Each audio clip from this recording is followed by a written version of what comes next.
Since 1976, the company Stewart and Holland Limited moved in here in 1944, which is nearly 70 years ago. So it's quite a sad day, really. So, well, there's no actual earthquake damage to the building. It just doesn't comply with the building code. That's what all the steel work and upgrading we did 10 years ago.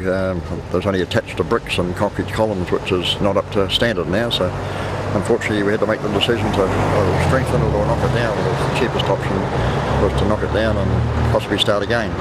It's the end of an era, really, but we've got to move on these day and age, I guess, and hopefully the development, whatever we decide to do here, will be enhance the Burnett Street and the whole of the town, so it should be good, the centre of town. So yeah.